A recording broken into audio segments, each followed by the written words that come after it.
Hi, it's Annie here from ACE. If you need help getting the right paintbrush for your next project, then you found the right video. It takes 3 decisions to pick a paintbrush.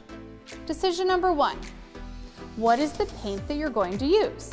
If it's a wall paint, I suggest a synthetic brush. You can just do about any project, and it works great on latex-based paints. The high-quality synthetic brush, like this one, does have split ends here, and that was done on purpose to open up the fibers to hold more paint, making your painting project go much faster with less redipping. If you're using an oil-based paint, then you're going to want to make sure to choose a natural bristle brush, like this one. These bristles really get into the crevices of the wood far better than any synthetic brush.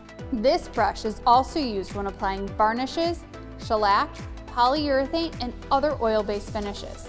Decision number 2, choose a brush based on the size of your project. A 1-inch brush like this one is great for windows, small trim, or even wall molding. A 2-inch brush is great for doors and cabinets. And a 3-inch brush is perfect for large flat areas. If you need to cut in when painting a big wall, this one is perfect. Decision number 3, we're almost there.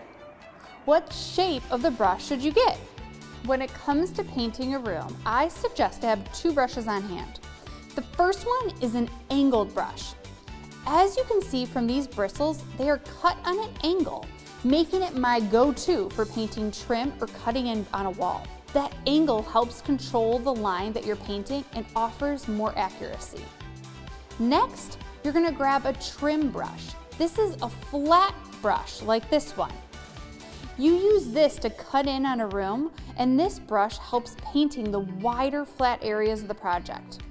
I hope I've helped you narrow down on that decision when you're choosing a paintbrush. Now, do you need help with that roller cover?